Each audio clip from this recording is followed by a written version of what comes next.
This episode is powered by denmeditation.com. Though meditation is the primary focus, the bigger goal is for people to understand and love themselves, thus creating more harmony in the community at large.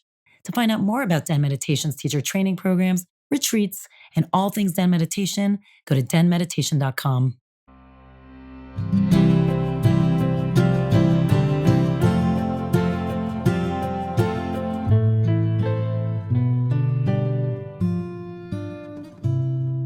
Welcome to Den Talks Podcast. This is Tal, your host and the founder of Den Meditation. We have Lorie Ladd on today.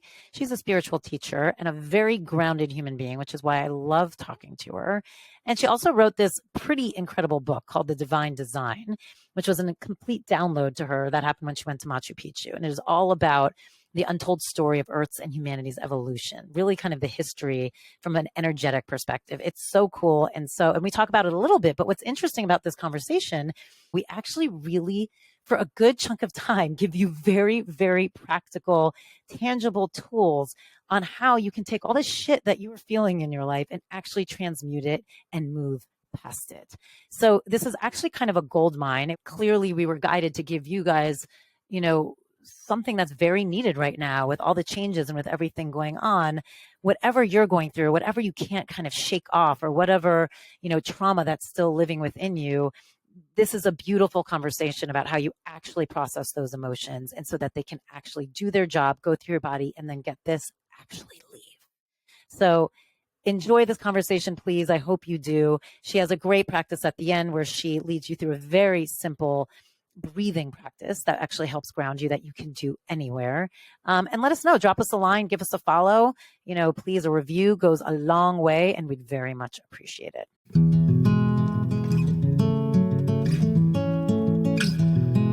I love talking to people who, I feel like this conversation is going to be super woo-woo, and I'm very into that. Just but prefacing for those who are listening. It's funny because I really loved your book, and I have read a few Barbara Hand Cloud books in the past. And just so people know, Barbara Hand Cloud, as well as this book, very much talk about kind of different dimensions, the 5D, 6D, all the different dimensions, all the different energies. But what I loved about this was, and by the way, it's two very different generations, right, of writers and when coming in. But one of the things I always found harder about Barbara Hand Cloud, as brilliant as they are, they're just more scientific. So sometimes you really feel like you're, sogging through because it's very almost like textbook based, right? And this one, I think you said it yourself in the description, it reads like this fun intergalactic story, while simultaneously giving you so much information, or at least putting, even if you already know some of this stuff, it's putting it together in a way and filling in little blanks that sometimes you didn't even realize weren't connecting yet for you. And you're like, oh yes, that connects this and that. So I think it's great. So people, you should read it, because if you're interested in knowing more kind of energetically, and, some people don't want to peel it back. And I get it. If you don't want to peel it back, it's not for you. But if you want to peel it back, it's great. And again, an easier read that way of digesting. It allows you to digest it. Also, am I crazy? But I feel like it's totally infused with a shit ton of light codes. It's totally, your whole body's like, what the fuck just happened to me? 1000%. Yeah. Like you don't even have to understand anything. Just like pretend. And like, there's something happening. 1,000%. It just definitely feels like in a good way. So like, let's start from the beginning so people understand. Like, you should talk a little bit. I think anyone who listens to this podcast, well, don't want to say anyone, that's not fair. A lot of people who listen to this podcast will have already heard, if they don't deep dive in it, will have already heard terms like 3D, 5D, and understanding that there's just kind of different energies people are talking about. But why don't you just give like a little bit of a brief overview, just so that when we dive deep and go weird, people kind of at least understand what we're talking about. Yeah, I mean, it's interesting because a lot of my teachings now are not what's in the book. So it's really fascinating because the book kind of came through me, into me like a download, like a suitcase was delivered full of information energetically in 2018. And it was like, you're going to talk about the history of Earth. And I was like, what? And so it was like, I had to dissect the information. I mean, I didn't know really most of what came through. I didn't know it beforehand. So it's really about how, at least from the perspective of this like higher dimensional consciousness or energy, right? You can call them ETs or whatever you want to call them, but it's just not physical energies. And they wanted to bring awareness to us, the humans, how we got here, how Earth got here. What is this all about? Why are we here again? Why are we enduring all of this? What happened millions of years ago? How did we get into this third dimensional realm of what so many would consider suffering, right? With duality and polarity. And where are we now? What is this that we're in? And where are we, going? And so it gives this like really short cliff note version of like millions of years on this planet. And because it was so much information, I wanted it to be as like concise and specific as possible without a lot of like, I didn't want too much detail and going into like, what do you mean about this? Like, I just wanted it to be as concise as possible. It's in the beginning, it's very like quantum, like what is a dimension? What do you mean energy spends? What do you mean you experience based on the frequency of your spin? Like all of that is kind of like mind messy, right? But then to me, there always seems to be some sort of resonance somewhere in there. Like, I don't really know exactly what you're saying, but something feels right about it. And so and then the book moves into like, how did we fall? Because the book basically says that we started in this fifth dimensional realm, sort of kind of where humanity is going back into, and why did we fall back down into fall into the third dimension? And explain briefly for people just the pragmatic differences between like 3 and 5. Yeah, I mean, I think the biggest, there's a handful, but I know. Quite simply, there is this idea of victimhood in the third dimension. So this idea that we are not sovereign or safe, that something is always happening to us, that there is right and wrong, a good choice, a bad choice. Now there is right and wrongs, right? You don't beat up an animal, you don't hit a kid, like, you don't beat up a child. Like those are fundamental right and wrongs. But in terms of like, what's the right thing that I should be doing? What's the right relationship, right? These are all very third dimensional ways of viewing your human experience. Very much needing to be in control. I need to be in control of things.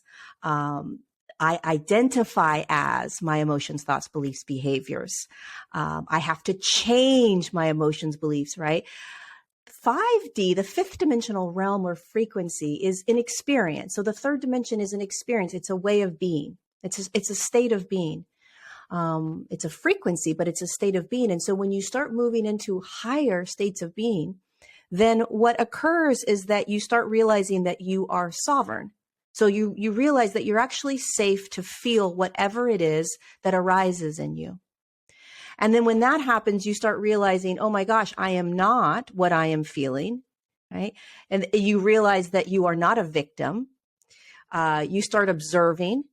So now you're observing everything you're experiencing from this empowered state. It's not so much that you don't see evil or see fear or see corruption. To me, it's that you are standing in all of it from this higher perspective or beingness where you're just in a different way of being. You're in a more of a flow state. So it's not getting rid of pain. Like, oh, if I'm in a 5D, I won't feel pain. No, it's that if you're in a fifth dimensional state of awareness or state of being, you're experiencing what we would label as pain, but you're not identifying as it. So it just moves through you. right? So there's it's a very different way of being. And if you think about like your own life right now, a lot of us are slowly moving into these new ways of being without even realizing or trying to. It's just this natural state of evolution that we find Exactly. ourselves in. It's natural, it just starts to happen. But that's why it's funny when you said my teachings aren't based on this at all. What I really loved about it is so many of my teachings are, but not in a way where I'm like 3D, 5D, any of that stuff, just in like what we just spoke about of like, how do you get out of victimhood? How can you start feeling empowered? How can you start rewriting your own stories? How do you look? I always call it the eagle eye perspective is usually how I teach it. Like, how can we become the eagles versus like being so far down, everything, you're just so caught up in stuff. But when you can fly above it, you kind of see why things are happening. And again, to your point, it doesn't mean things stop happening. It's just you kind of see why something, the ebbs and the flows and why they come in and why they go out, which is what I loved about it is then when you bring kind of the energetic speak to it, which I always love, it just, like you said, it helps give some history or reasoning to it. Yeah. But it's interesting but keep going. So it's the basis of the book really is this idea of we are in a period, right? I mean, I guess we could say we are in a period of shifting from 3D to 5D, and there's a 4 in between. Yeah. Which seems like a troublemaker one because I was like, at 4 is just always trouble every time in the book. It's actually very funny. But it does feel like when you look at us as a society, it's a fascinating idea, I think, for everyone to kind of open themselves up to. Because why do you think the downloads came? Why do you think they felt it was Oh my time for God. people to know this? Well, I mean, that's such a good question. I mean, first of all, I think that this is just a remembrance. To me, the book is just a deeper remembrance. It's not something I'm teaching that's new information. To me, it's just a deep knowingness that you had and everybody else had before incarnating. Like we all knew what Earth was. We all knew that it was this experiment that she chose as a consciousness and that she's going through, meaning that she's a consciousness inside a physical form that we call the planet, the planetary body. And she has chosen to move into higher, dimensional fields in physicality. And because we are in such a dense physical realm, that doesn't make any sense. We're like, Us. what's so great about that? Like, what is that? Like, that's what we're doing. But the miraculous ability to shift dimensional fields in physicality is insane. It's very, very insane. It's very like jaw dropping because basically what you have to do is you have to alchemize physicality. You have to shift a physical form.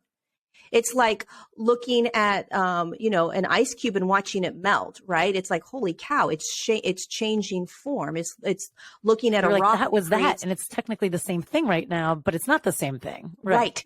Exactly. And it's like, we look at that and we're like, oh, it just melts, right? And it seems very simple. And yes, of course, that's a really, not the same kind of analogy, but it is in the sense, you look at a rock that turns into a diamond, it's like, how did that happen? This is a physical evolution, a physical frequency shift, a physical transformation, a changing of physicality. It doesn't mean that our physical bodies are necessarily going to change into something different, although they do slowly shift. It's a physical shift that starts to move into different dimensional fields while remaining in physicality. So the body is starting to change. The body is shifting in its abilities. We are going to start seeing healing in absolutely new ways. We're going to start seeing our telepathic abilities come online. We're going to see our clairsentience, clairaudience, these sixth senses start to come online even more. We're going to have knowingnesses that we never had. Like this is from the physical body shifting. It's all in here. These abilities aren't outside of the physical body. It's like turning them on. Yeah, it's just turning them on in the physical form. So the physical form is shifting, which means that it's holding more light, which means that the denser light, the heavier energies from trauma and programming and mind control and all of that, these ways that we have been, they start to alchemize, almost dissolve, sort of, into the light, which just means that you start choosing through awareness to be in new ways. It's like the heavier sand that was in your body that kept you programmed for so long. As soon as more light comes in, the light shines on it. There's an awareness around it. Oh my God, look at all the ways that I've been thinking, being, feeling, all of that. And just by that awareness, it just dissolves. It just kind of like, You know, it's interesting. One of the things in the book I wanted to ask you about is it says to basically transmute energy, you know, to dissolve this heavier energy. And one of the things I love, again, I teach it all the time. Your body is equipped to process this energy. That's what it does. It's why we have the chakra system. It's why, you know, you can move stuff through it. But like you said, certain traumas, they get so dense, they don't move, they get stuck. We talk about it all the time. That's why physically we sometimes manifest some stuff. But one of the things I found interesting was you have to be aware of the trauma to process it. What can you talk about that a little bit? Because I find that interesting. It's just interesting. Different camps would feel differently. Some, you know, energy workers would say, no, it's energy. We can just move it. It's a fascinating blend of kind of energy work and almost, you know, psychology of like being aware of what happened. Talk to me about why you must be kind of aware of it to then move it? Or is it just aware of the energy?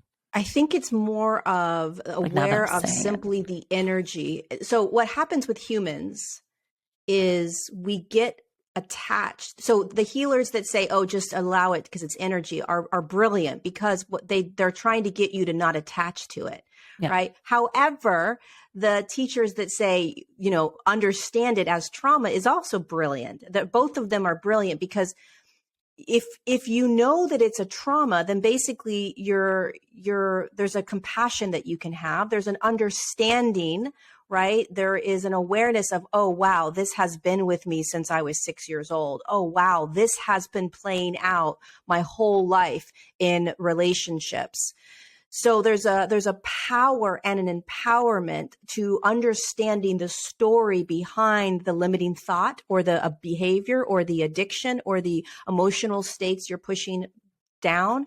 There's an empowerment when you kind of see the patterning.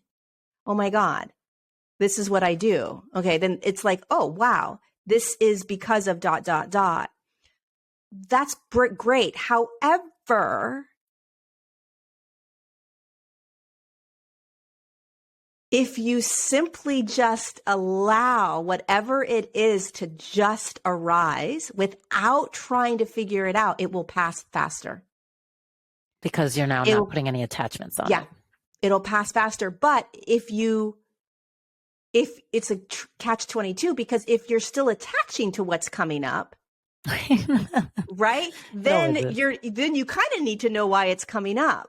Because you're gonna focus on it and you're gonna judge yourself and you're gonna say there's something wrong with me and this keeps coming up. So it's like the teacher that can direct you to, oh no, this is because of ... Look at all these patterns, right?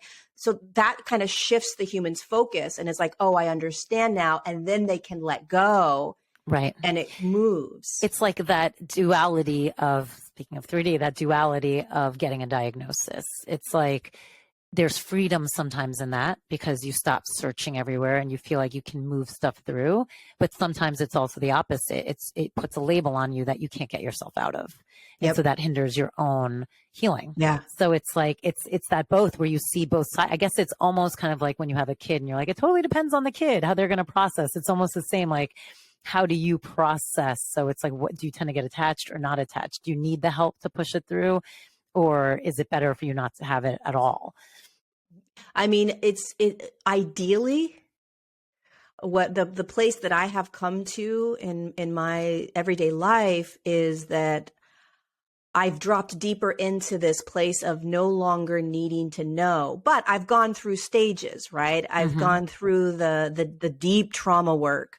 I've gone through the awareness of the patterns. Oh my God, this is the pattern I do with men every single time. Wow, look at all the men I've chosen. It's all the same. So I've done that kind of those Work. steps, those layers.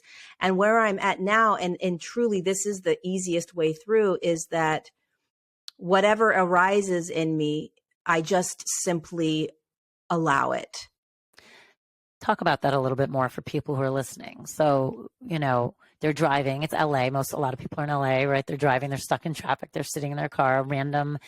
Something comes and all of a sudden there's a pit in their stomach. And it's like you feel, sometimes you feel trauma and you have no fucking clue what it is. Yeah. So take it from there. Yeah. Yeah. I mean, trauma is debilitating. It's anxiety ridden. It induces stress and anxiety for no apparent reason. And you will start to feel emotions for no apparent reason. You will wake up in the morning feeling anxiety for no reason. And what I tend to do, I know that every single thing that is arising within me, i.e., that I'm feeling inside of me, especially if it's super intense, like anxiety, stress, worry, fear, I know that it's serving me. I know that in the bottom of my beingness. And what I mean when I say I know that it's serving me is I know that it is shifting me. It's everything that's arising within me is designed to pop up. It's designed to show me. It's designed to show me what I'm still connected to, what I'm still attached to, what I still believe, what I still fear, what's still holding me back. And so for me, it's less about changing it or fixing it. It's more about, okay, can I just feel this without trying to change it? Now, most humans have a very difficult time with this because they attach immediately to it. Doesn't feel good. There's something wrong with me. How do I get rid of it? And it makes total sense. It is not fun. It is not comfortable to feel these things that come up. There is nothing that's like, oh yes, this is so great. Like, keep it going. I'm so happy right now. Like, no. We are programmed to change it, to get out of it. And that's the problem. That keeps us in a loop of constantly chasing or running from what simply just needs to be felt. And so we're always running away from what it is that just freaking wants to be felt. And we're just creating more ways and helpful ways to run away from stuff. That's also part of the problem. We become a society of being like, do this, do that. It's so interesting. I love how you said it, because I say the same thing. Like when I teach my class, I'm like, when that thing starts happening, that feeling, and you want to like shut down, why don't you use it as like an alarm bell that says, ding, ding, ding, you're about to go on a journey and it's going to fucking suck, but then it's going to be amazing, and just know that that's part of it. And you get that endpoint. You always get the gift at the end. You always get the reward, whatever it is. There's no guarantees if it's a short period or a long one. We all have, we've all experienced them all many different lengths. I say sometimes it's a week and sometimes you're in it for a year, 2 years, 3 years. It just, you never know. But the key, which I think you so brilliantly said, is this idea of, because it takes you out of victimhood in 2 seconds and it puts you in curiosity. And it's this idea of right away saying, this is for me. This is happening for me. This is designed. I think you used the word designed. This is how we use it. This is designed for me. And I think that's such a brilliant way to put it, because if people can right away be like, oh, okay, here's the gift.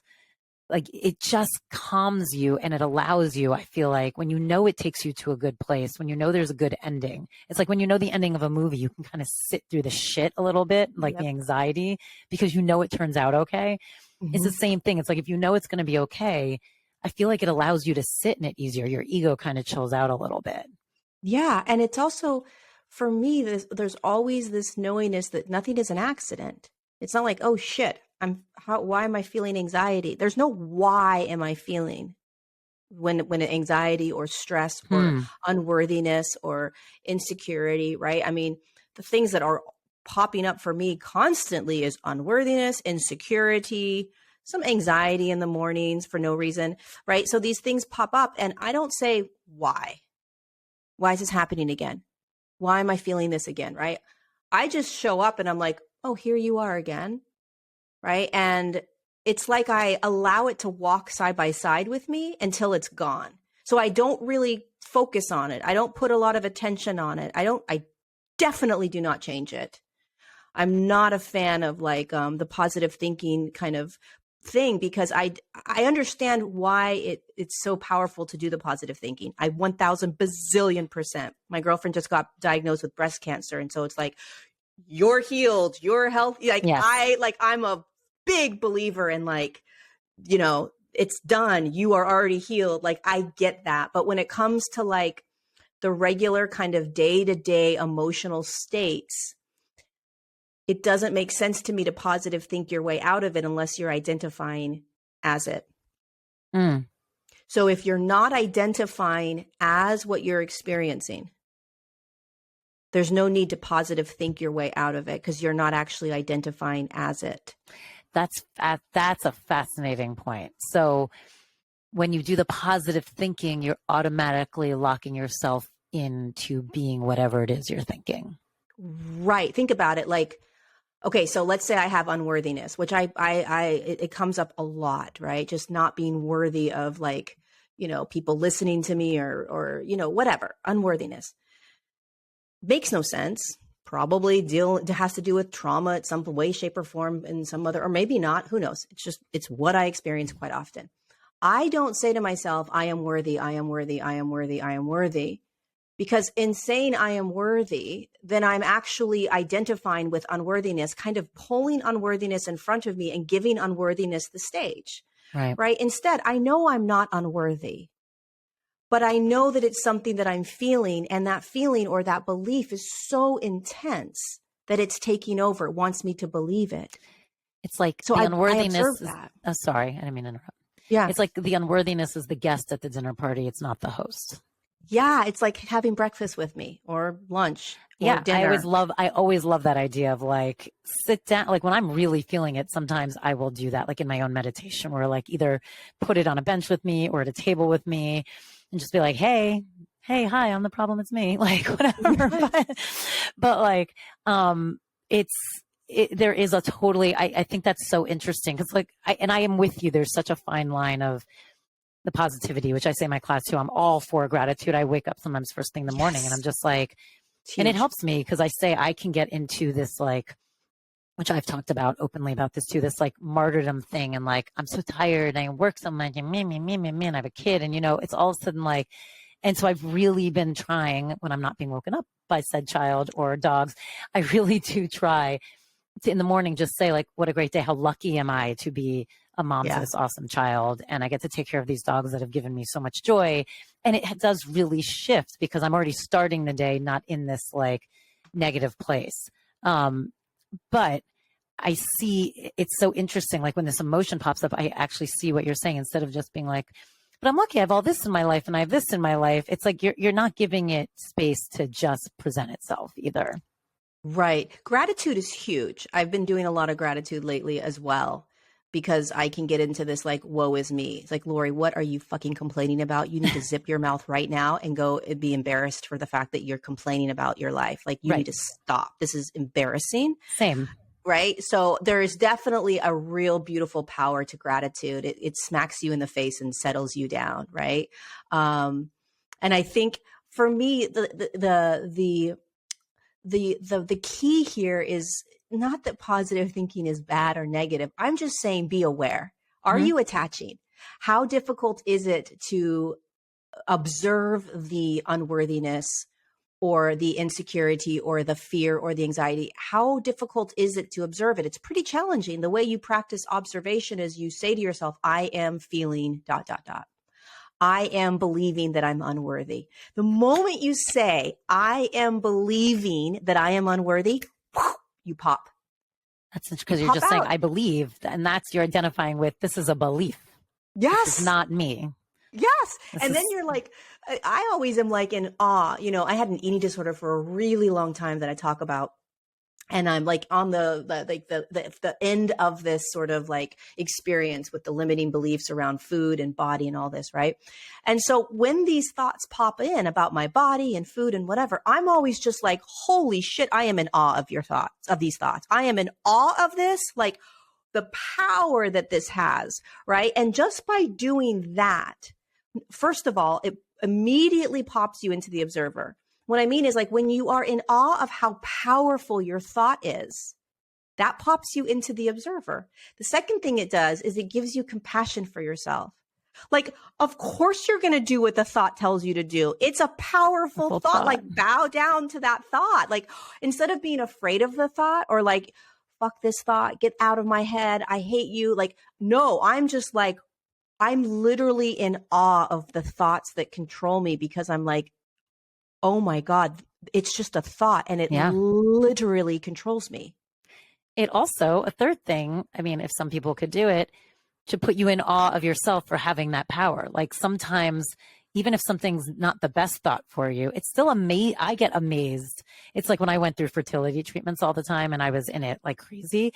And I remember, I think part of the reason I could handle it so well, I was so obsessed with the science of it, but it's the same idea. It's like, if you can almost be obsessed with how powerful you are, even when it works against you, you see your strength. Now it's just, how do you make it work for you?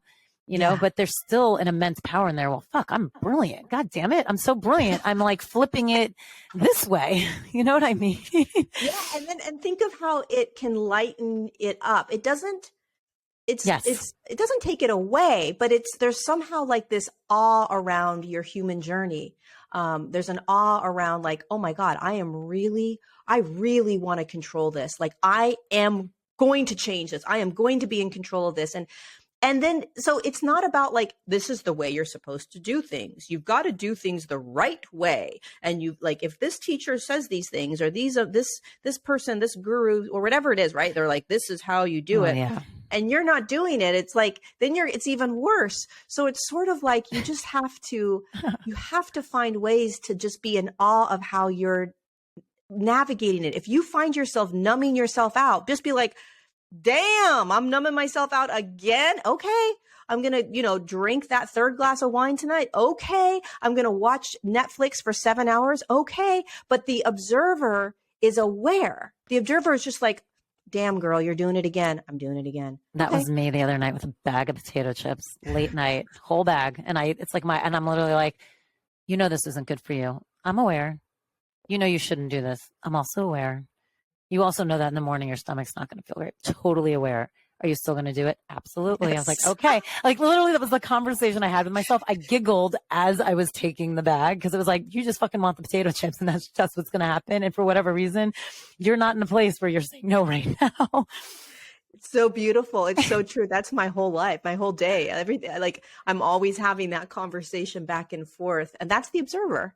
That is the observer. I literally was laughing. I even put them up higher, like, cause it's like, there's something that happens at like 8:30 p.m. for me. Like that's when I want to eat the fucking world. And it doesn't matter if at 8 o'clock I did eat the fucking world. At 8:30, it's like, so I put them up even higher and I just started laughing as I took it. Cause I was like, yeah, there was no changing that conversation. Like you're in it. I do that a lot. If you think about like, I don't know about you, but man, lately I've been waking up for no reason having anxiety about my business, anxiety about money, anxiety about the day, anxiety, right? And it's like every morning when I open my eyes, I'm like, am I going to have the anxiety? Like I'm always kind of feeling into like, is the anxiety here right now? And then when the anxiety does show up, it's just sort of like, oh, okay, the anxiety is here. I'm just going to keep going about my day. I'm not going to make it wrong or bad. I'm not going to do anything. I'm just going to like, okay, I'm not focusing on it as if it's controlling me. It's just there. It just moves through the body. It's uncomfortable. But what I tend to notice, even with really, really, really intense deaths that occur within me, typically they're gone within 24 hours. Max, they're gone within 12 hours if I simply don't do anything with it. I've been observing this with my daughter and I'm proud of myself because I was not raised in a household where this was an okay thing. I was definitely raised with like, oh my God, don't be sad, don't be upset. I mean, and I get it. Everyone has their reasoning. It was like, you know, one from the depression. So it's like literally saving your life, and one fighting for independence their entire time through a country. Like, so literal war all the time. So, you know, not a lot of room for letting your emotions just process. So I found, like, when my daughter was younger, I could see myself sometimes doing that to her, like, you know, think it away or blah, blah, blah, because she's very emotional. When I've gotten so much better, and this morning's a perfect example because I didn't sleep at all last night. I was up late, and then she came in at 3 because she wasn't sleeping. Then one of the dogs woke up at 4, and then she woke up again at 5 to go back to her room. And then she comes in at 6. I'm like, oh my God. And she comes in at 6 crying, bawling. I actually just posted this on my Instagram. It's very funny. And I'm like, and I could feel that moment of just wanting to be so annoyed because I was so fucking tired. But obviously she's crying. So I'm like, what's wrong, love? And I just like invite her into the bed with me. And she's like, Luna, which I thought was funny because it's a full moon. So of course our dog named after the moon. She's like, Luna ate my third favorite toy, not first, not second, third favorite toy, and is bawling. And, you know, I put her in, and I remember I was really tired, but I remember thinking, like, sometimes if I'm in the zone, I can actually tell myself what the conversation you and I just had, where I'm like, let her just have it. Let it just go through her body. Let her learn how to let them, especially because she is so emotional. I'm like, she really needs to learn how to let it come in, go right through. And so I just held her and let her cry. And I was so proud of myself because not once did I say any of the practical things. Not once was I like, well, you don't really play with the toy, or like, it'll be like, or did you leave it on the floor for the dog? Whatever. Like, I didn't say any of the things. I just let her cry. And a few things have happened like this where I've just been like, oh, I'm so sorry you're so sad. And like, just let her have it. And it's what you just said is true. Within like 20 minutes later, that girl is bouncing off the walls, the most happy human, as if nothing has even happened. Just totally normal. And I always tell her later too, I'm like, hey, I'm really proud of you. Like, you felt your emotions, you let it just come through and let it go, just so she knows, like, be aware that she's actually doing it. Because I wish I had that. Like, I wish someone taught that to me. And even though I fuck up in so many other ways with her, like, I feel like if I can just help her, you know, process this.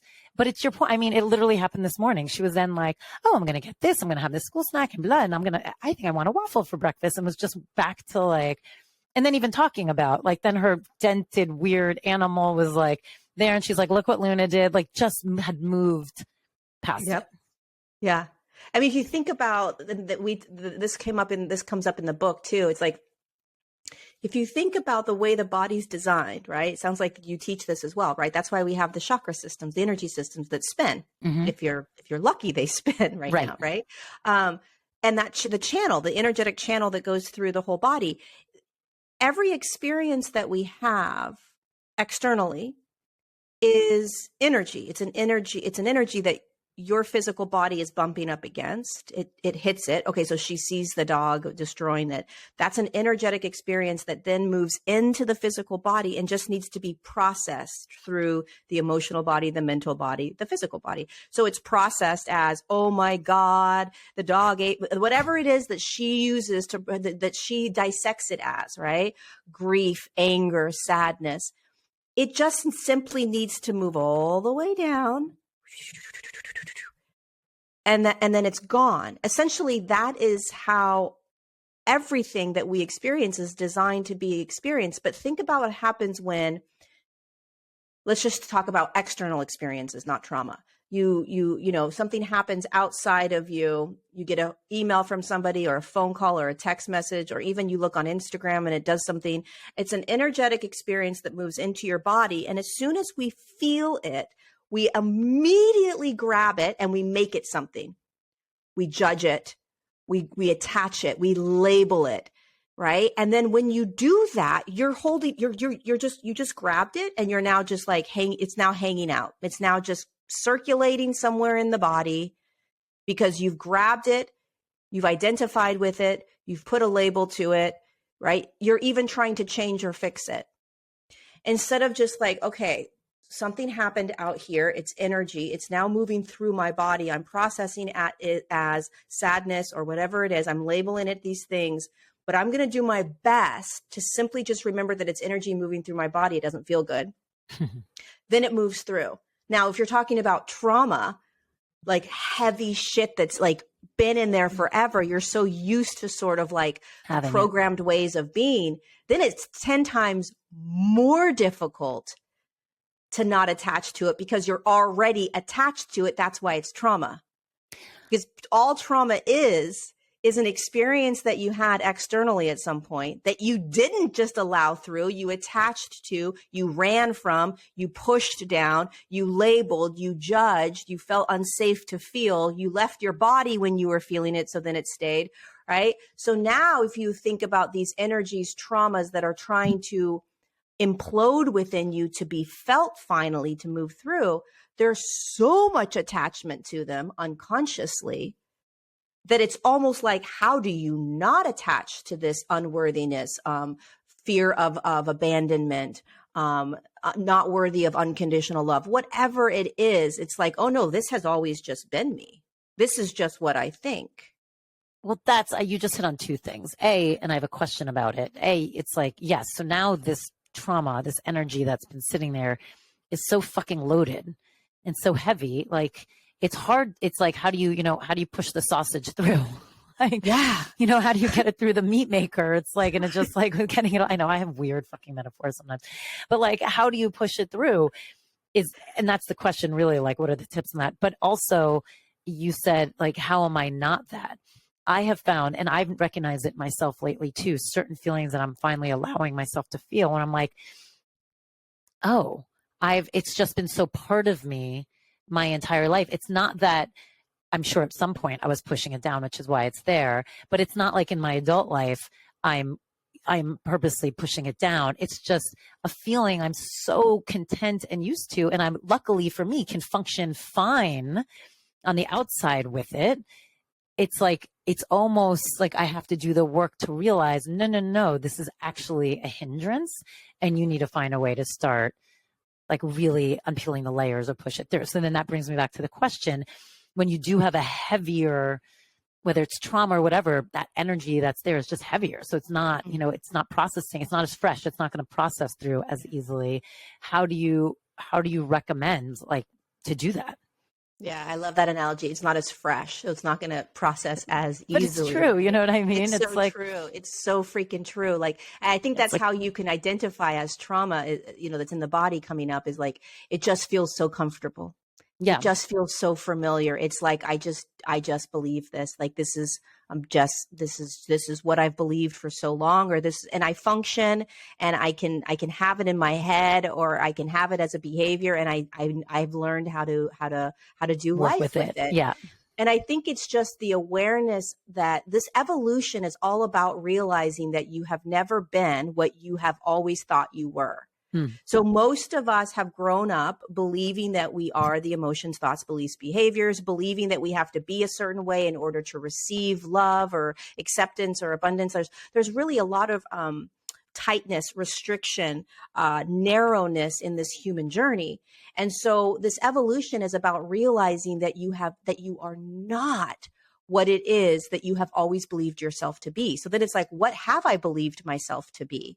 And that's simply all it is just the awareness of, and then the feeling of, oh my God, I have always believed, or I have believed for so long, that life has to be hard, that I have to work really, really hard in order to be seen, in order to be successful, right? Is that true? It's true in my life. Do I want that to be true? Not really. So there's an awareness of just like, what have you always believed yourself to be, which you're not. It doesn't necessarily mean that goes away. For me, it's not getting rid of the unworthiness. Because if I try to get rid of the unworthiness, then there's an attachment to it, right? Instead, it's just simply realizing that I have believed this for so long. And when it pops up again, there's a choice now of believing it or not believing it.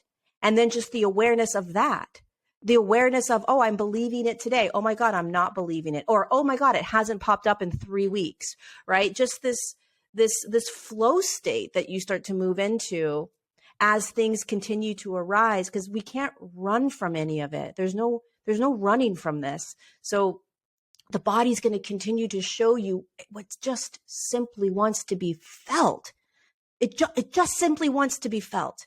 Anxiety just wants to be felt. Fear just wants to be felt. Insecurity just wants to be felt. Like, what if we just felt it? The power, the empowerment. It's so interesting what just popped in my head from your book.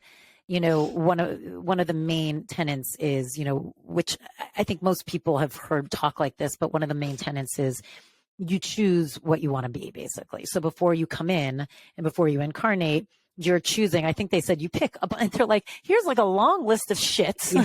Yeah. And you get to just be like, I'll take these 10 pieces of shit and I'm going to explore these. But the whole point is like, you're excited to do it. You're kind of like you said, mine are unworthiness, abandonment, whatever. And so therefore you pick, and then you pick your design, you pick your parents, you pick the situations, the contracts, whatever that are going to help you really get to experience it. So the reason I'm bringing that up is it's so interesting when you're talking about this, because when you kept saying it just wants to be felt, my whole point was like, well, fuck, of course it wants to be felt. You chose it from the list. It's like, so if you don't actually allow yourself to experience what you yourself chose, you're just literally failing your own life plan. So even though it feels awful, it's like check it off the fucking list. Like, just do it and be like, oh yay, I did it. I got unworthiness. Great. And now you can like do the other.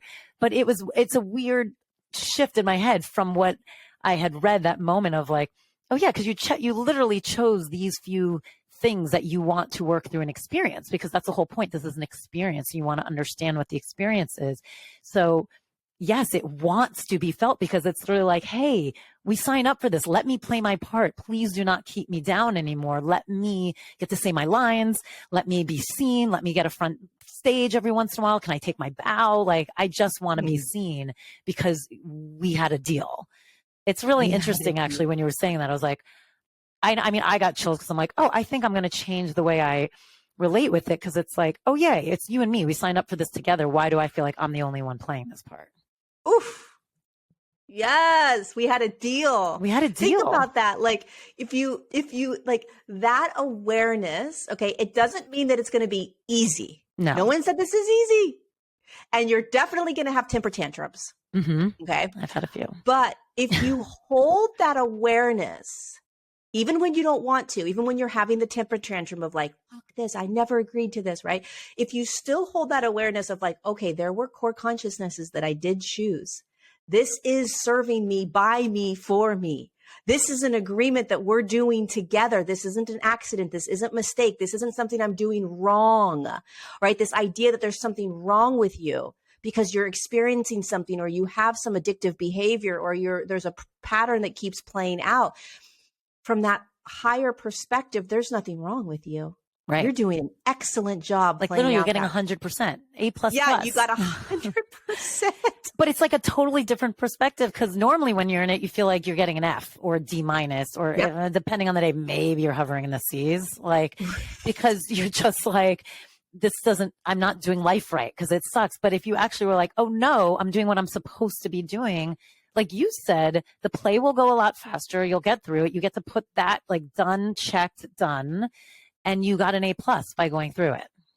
Yeah. And you're like kind of proud of yourself. Like, wow, it's a different perspective than this like judgy, there's something wrong with me. I shouldn't be feeling these things. I should have already healed from this. Why is this still popping up? If you're one of those people, which is 99% of humans, that are like, I should have already healed from this. Why is this keep continuing to come up? There's something wrong with me. Pay attention to that, because that means that you're still identifying as it, like you're still grabbing it. And what's being asked of you if you're in that state, because listen, I am not going to sugarcoat kind of what I go through every day, the ups and downs of whatever I'm experiencing. I don't try to get rid of anything. I just simply let it be. It doesn't make me who I am. It doesn't mean that I'm not doing this properly. It doesn't mean that I'm fucking up in life. It just means that this is life. This is what's showing up. This is what is. And the more that you can step into that awareness, the more you will start moving through everything. You'll start watching your life kind of elevate without having to get rid of anything that's coming up. Right. Well, that's like, to your point, that's kind of when the energetic dimensions changes a little bit. It's like the things aren't changing, your vibration's changing. Yeah, your frequency's changing. And you don't change your vibration or your frequency by trying to get out of what you're in. Right. That's the... You learn to enjoy it. Yeah, you just learn that it is what it is. It just is. And it's like, you know, I say this a lot. If you think about, like, you know, not the religious figure Jesus, but the man that walked the planet Jesus, or other people like Gandhi, or, you know, these people that walked the earth, that were in what you would consider a sort of an elevated state of awareness. They didn't run from the pain, right? They didn't run from the dark or the shadow or the uncomfortable.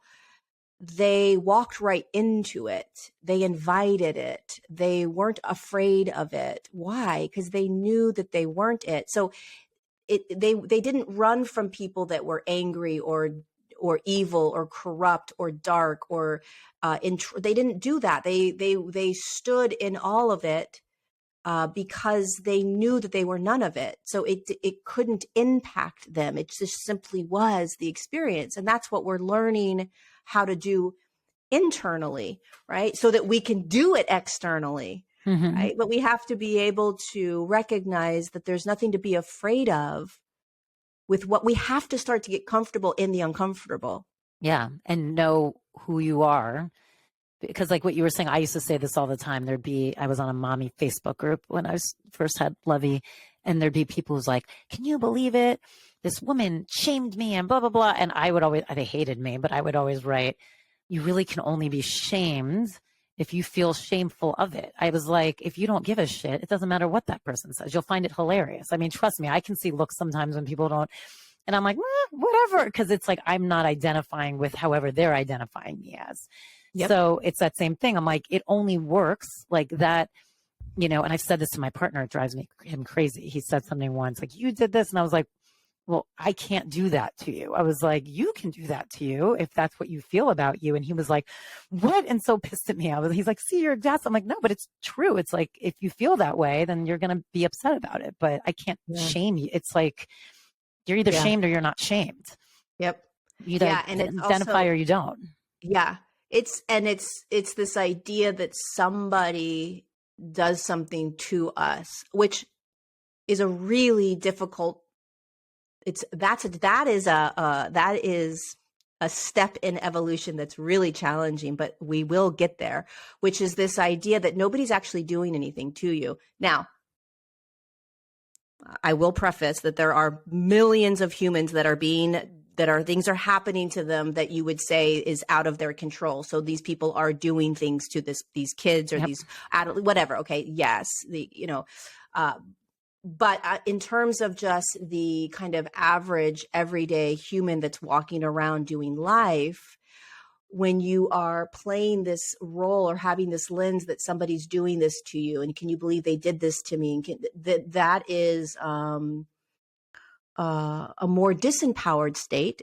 It's a natural state of being in this world, but it's a disempowered state because you're actually giving your own state of being over to somebody else. You know what I mean? Like you're basically saying, I'm going to give you the power and you're going to tell me how I feel and you're going to impact me based on what you do. And we're designed to be able to remember that nobody impacts us except for ourselves. Like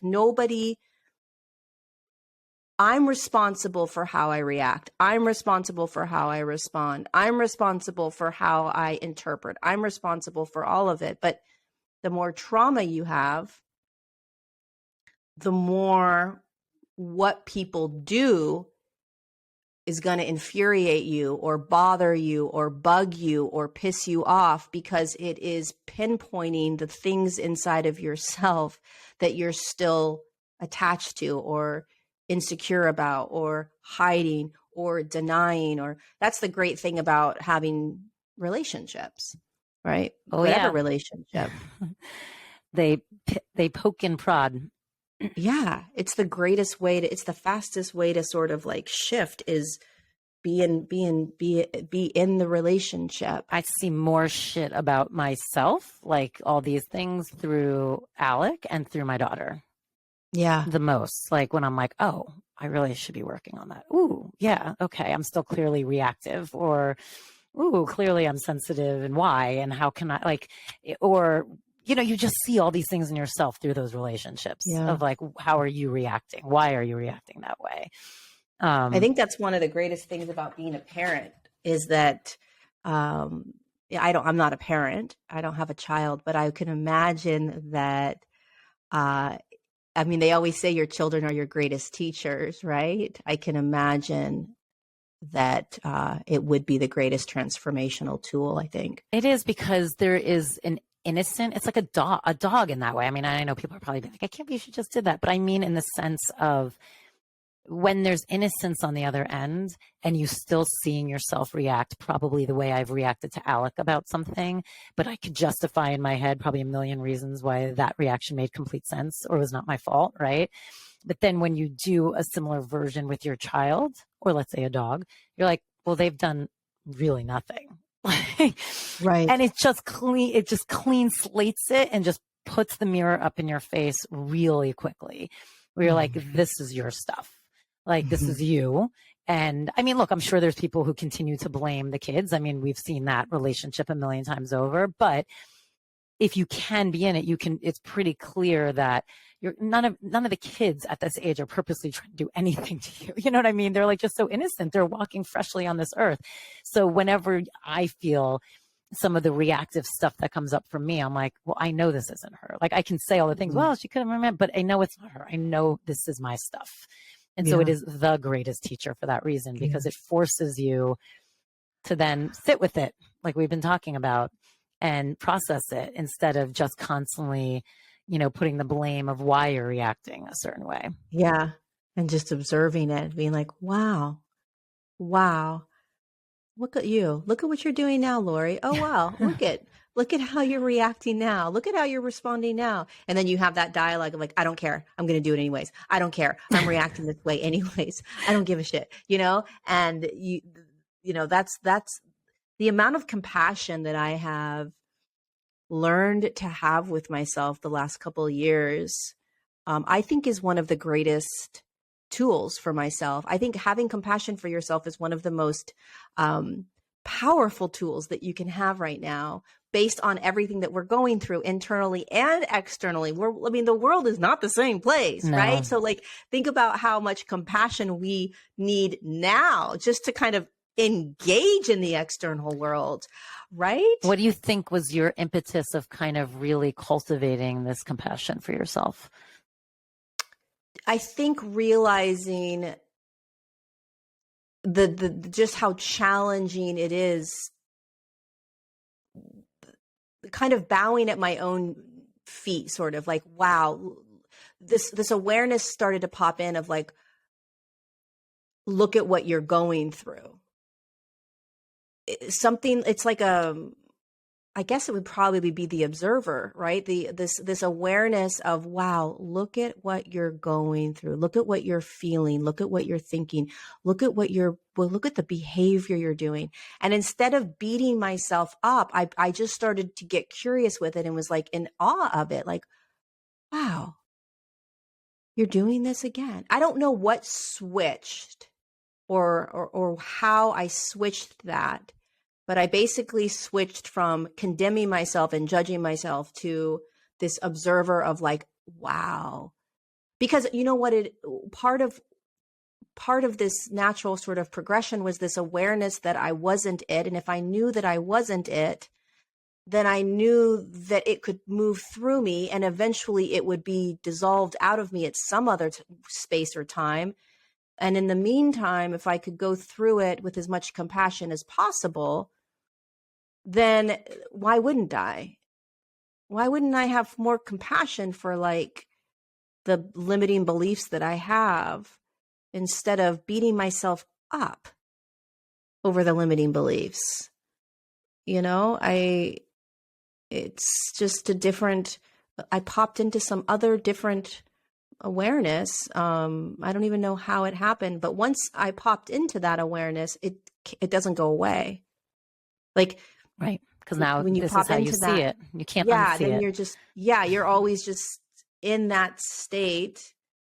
I think the other thing that I practice a lot is this awareness that, or this knowingness that I am always evolving into new aspects of myself. So whoever I was 3 weeks ago, I know energetically that I'm not that same person, even though I may still have the same thoughts that pop up or what the same beliefs. I know that I'm inching sort of on an energetic scale, right? There's these little inch by inch by inch by inch that I'm doing to move myself into new versions or higher versions or different aspects of myself. So I know that whatever I am now is not who I am, and that everything that's popping in is to bring me to where I'm going or the version of me that I'm stepping into. What a beautiful perspective, because I feel like if everyone could do that when you're in like a reactive state or, not talking to yourself nicely state,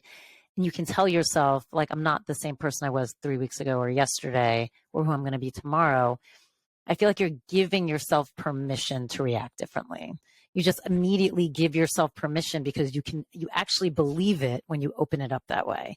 I think it's really hard sometimes for us to look at ourselves and feel like we're just going to be able to react differently. You know what I mean? I think we don't believe it. And then that becomes the belief system that gets in the way. But I feel like if you just say, but energetically, I'm literally not the person from 3 weeks ago. So maybe the reaction will shift slightly.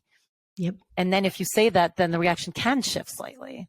And what Exactly. a beautiful permission and belief system to instill. Right. And you don't say, but I'm still thinking the same limiting beliefs. It's like your hair growing. Yeah. Okay. So if you were an alien and you dropped in and you experienced the human journey for 6 months, you'd be like, my hair didn't grow. But you're like, oh, no, your hair grows. Just watch. Like a year from now, your hair is going to be longer. And then the alien's like, but I don't see it growing every day. It's not showing me that it's growing every day. And you're like, no, just trust me. I promise you. And like, it does. It grows. It really does. Right. I mean, unless you're like older and you're bald or something, but naturally the hair just grows, but you don't see it every day. So you're going to look back 2 weeks ago and be like, but my hair hasn't grown. But it's like, no, it has. It has. That's a great way to look at it. Yeah. I see everything as like the analogy of the hair growing, because you would look in the mirror and you'd be like, but I don't see my hair growing. I don't see my shifting. I don't see myself changing. It's like, good, keep that perspective. Like, why don't you hold the perspective that you're constantly shifting? There's a constant gradual shift.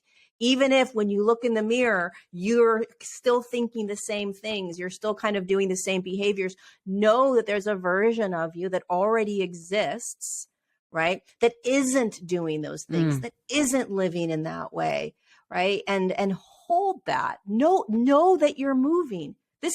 We're in a flow state, even if you don't realize that and don't live that way. We're moving. There's movement. We're energy.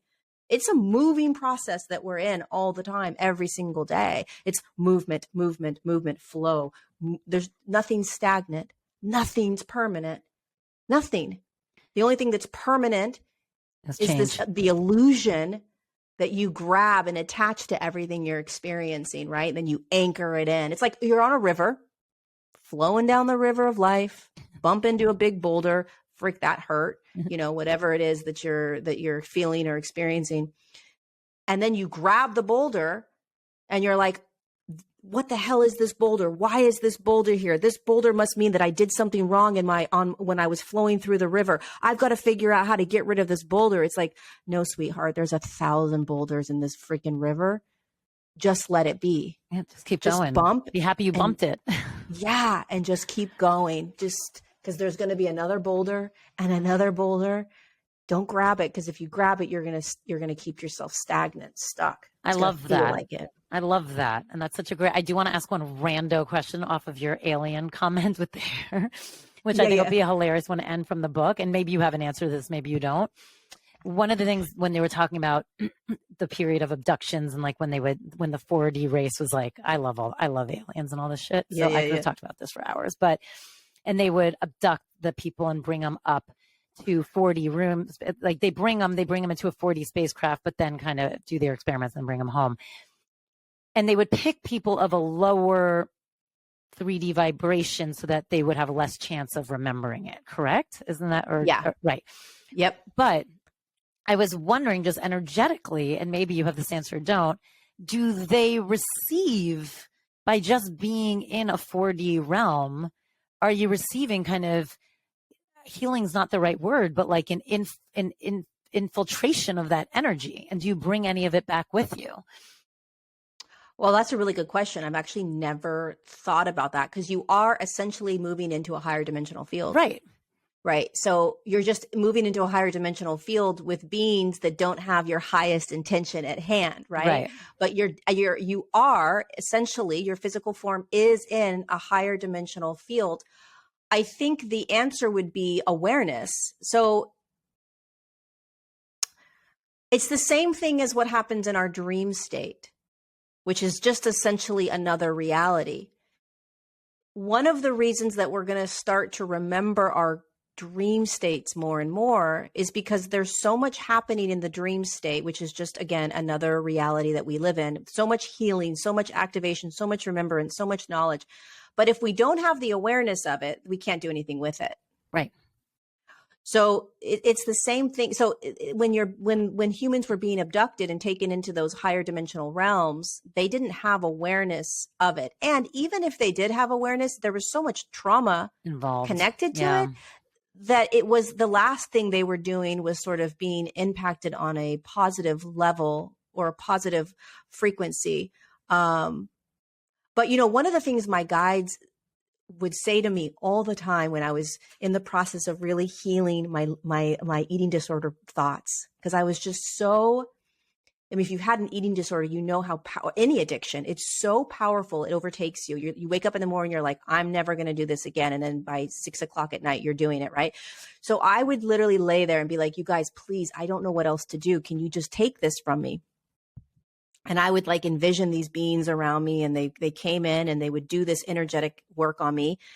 And one time they said to me, they're like, Lorie, you realize that no matter how many times we do this energetic work and literally pull the energies out of you, that your thoughts are more powerful than any energetic work that we can do.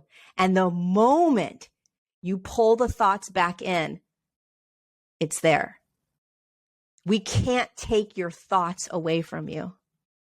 So it's like, no matter how much energetic work we get done, if our thoughts are still controlling us, the thoughts are going to be more powerful than the energetic frequency. That's why understanding the thoughts and being the observer of the thoughts it's so essential, because that is really how you move yourself into the higher frequencies, no matter what we get done. When they said that to me, I was just like, fuck. I got to take full responsibility for everything now. Like, I can't go to these higher dimensional beings and be like, please save me. It's like, you're the only one that can do this. So with your healing of the eating disorder, do you remember like the first time you changed a thought process? You mean changing the eating disorder thought? Mm-hmm. Like, do you remember being like, oh my God, like obviously it might not have been that, and then it was the perfect from that point on, but do you remember a moment where you're like, oh my God, I shifted that, or I changed that, or that was different? Oh, that's a good question. Do I remember the moment?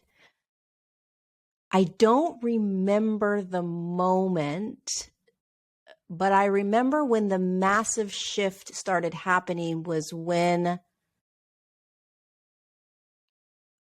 I I was so in the eating disorder that it was like I was in the eating disorder was me.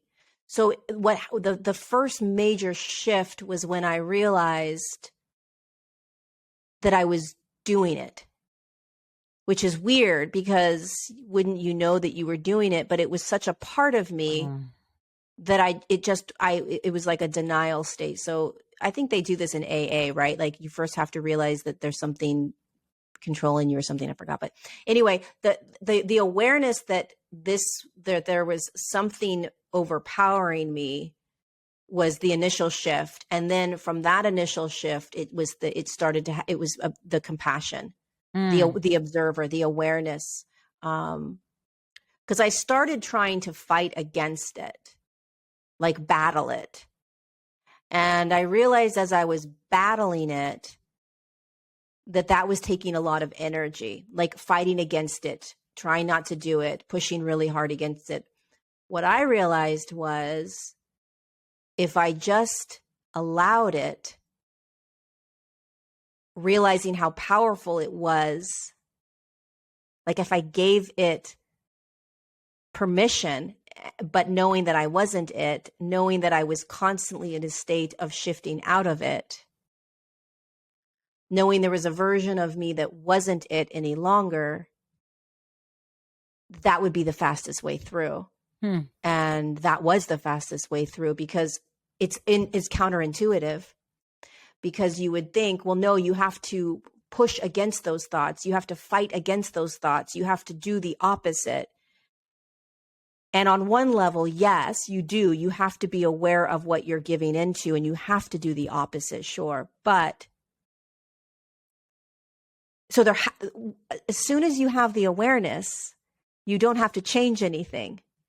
The awareness is the change, because once you have the awareness of what the thoughts are doing, that in and of itself is the power. It's like they're like, okay, we're done. We've been seen. Yeah. Bye. But yeah, now it's just a matter of kind of how long is this going to take until it's completely out of me. That's how I've sort of seen it. But I've done the work very non-traditionally. I don't think necessarily that this would be something that a doctor would recommend or a therapist would recommend, but it's what's worked for me.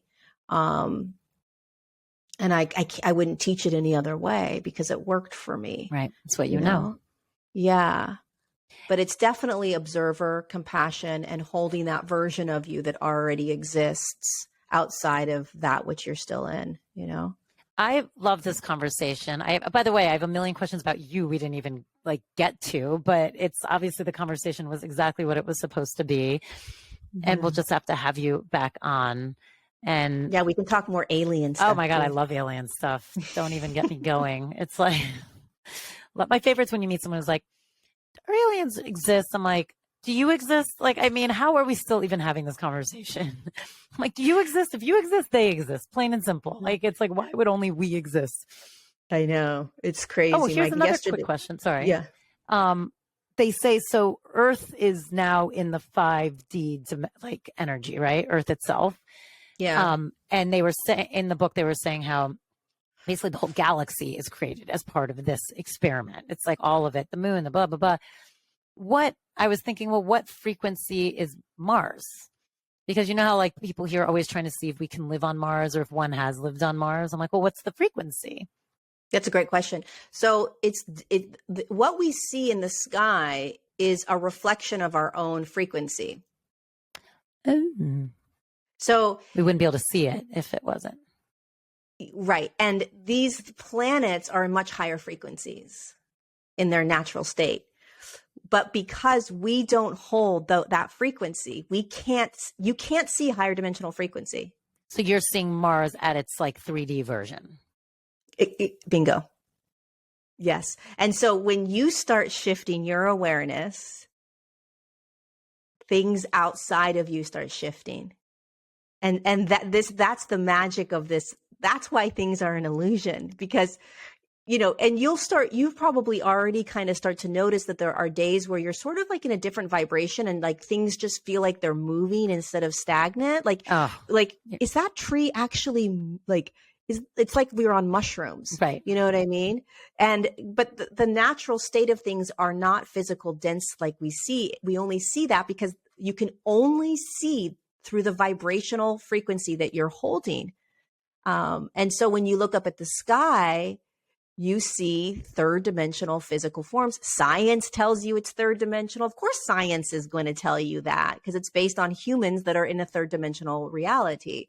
But it's not so. So we're going to start to see things change physically in our reality as our physical bodies, our awareness, slowly it is shifting, but that's what's so exciting about this is, eventually seeing things like, oh my, you even notice that with the sun. The sun is a really beautiful example. Like the sun is just looking different. Like, it's something's different about the sun. If you really start noticing like things in the sky, they're just a little bit different than they were 5 years ago. I 10 still years go by, ago. do never look at the sun. It's like that is like so stuck in my head, when you're a kid and they're like, never look directly into the sun. I know. That's like, I think the safest time to actually look at the sun is like in sunset, right? Yeah. Which we're told so many things about the sun that's so detrimental because the sun literally is the light codes.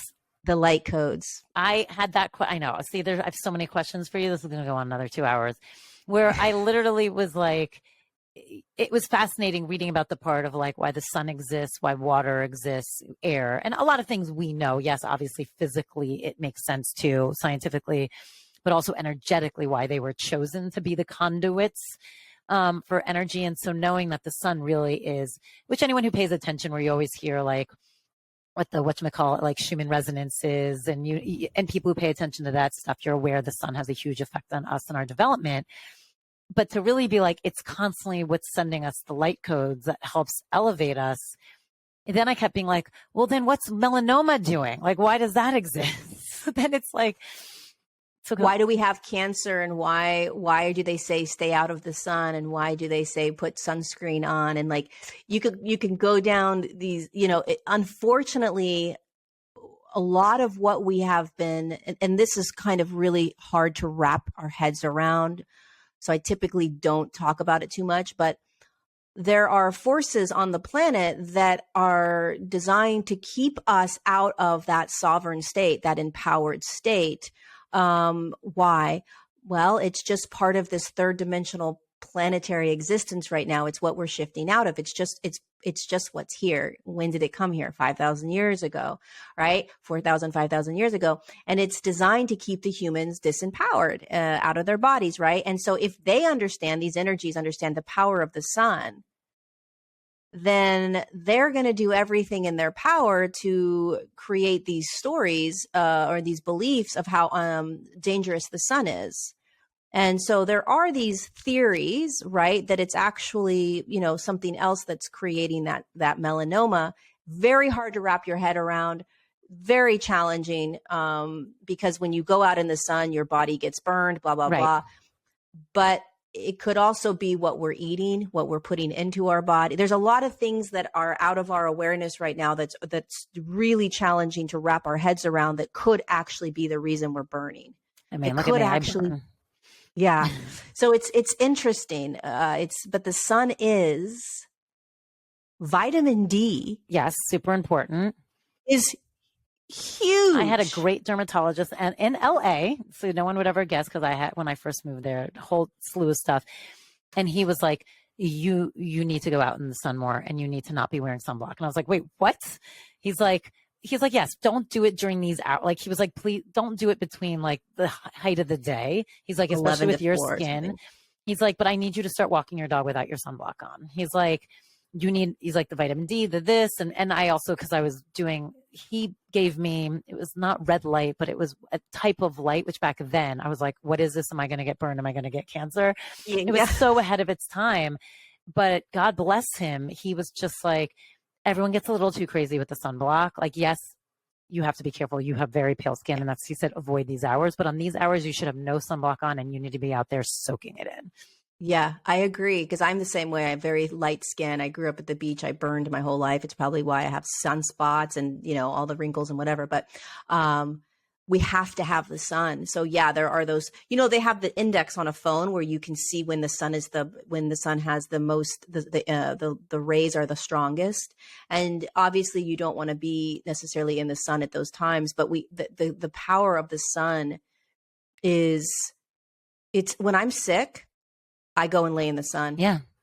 I'm like, take this, take this, take this, take this, like heal me. It's like a battery, right? And the cells are just being like supercharged, supercharged. And it's interesting because in the book they were like, oh, I think they said there's two different types of like light that comes down, right? There's the physical like heat light that we feel that kind of gives life to everything. And then, which is also crazy. I mean, imagine if we didn't have the sun, we wouldn't even be here. No. So it's crazy. Yeah. But then there's another light. It's the light codes. And those are that's the light that is allowing us to evolve. Yeah. It's crazy. God bless the sun. God bless the sun is right. This is so fun. I really, really enjoyed this. Thank you. Oh God, it was a lot of fun. Nobody leave, because she has a great personal practice where she's going to walk you through a super easy practice that she does every day, which is a grounding breath work.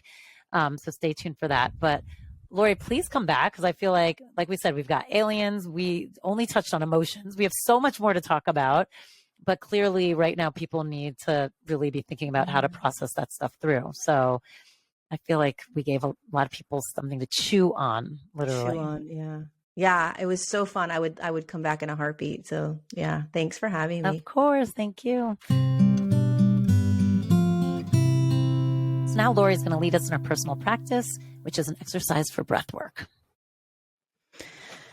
All right, so I do this almost every day for at least 1 minute a day. And basically it grounds me and it just brings me into presence. And you can do this eyes opened or eyes closed. Usually helps if the eyes are closed.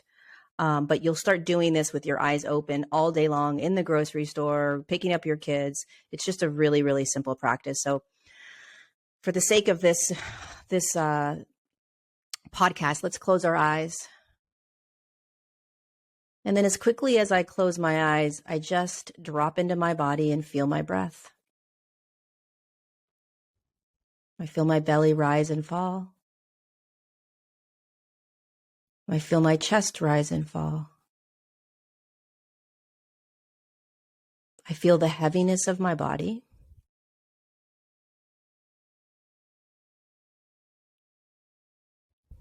And I just simply breathe.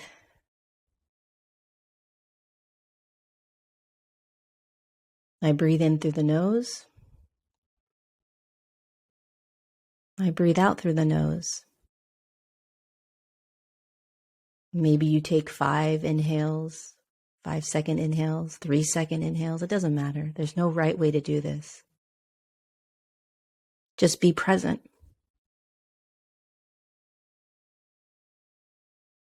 If your mind is moving fast with thoughts, let it be. Where's your belly? Where's the movement of your breath? Are your shoulders tight or are they dropped? This is presence.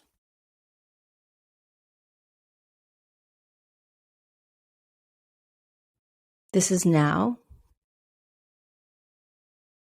It's this simple.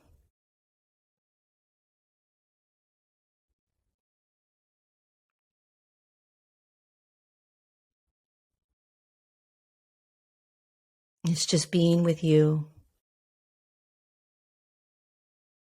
and being with your breath.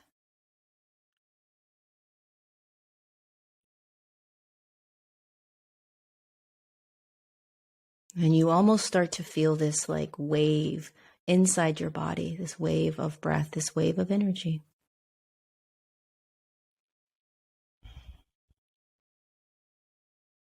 And the beautiful thing about this is always here for you. It doesn't go anywhere.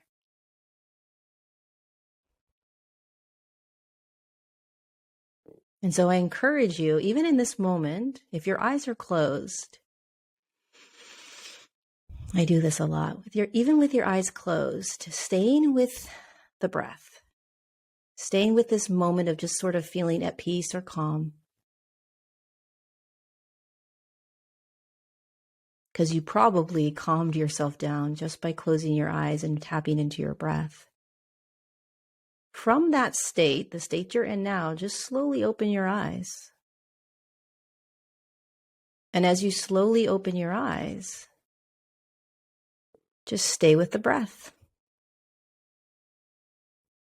And eventually what happens is you start to learn to tap directly into that breath wherever you are. And at least for a quick second, you're in presence. You don't necessarily need a meditation practice or a breathing practice. It's just available right here, right now, in any moment, just bringing your awareness to it. And sometimes we need direction of how to find that which is always available within us in any moment, which is the breath.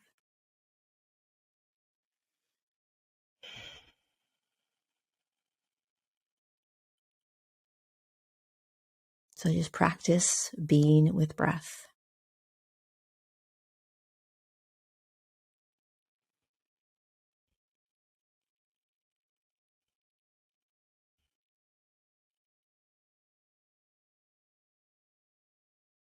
And off you go.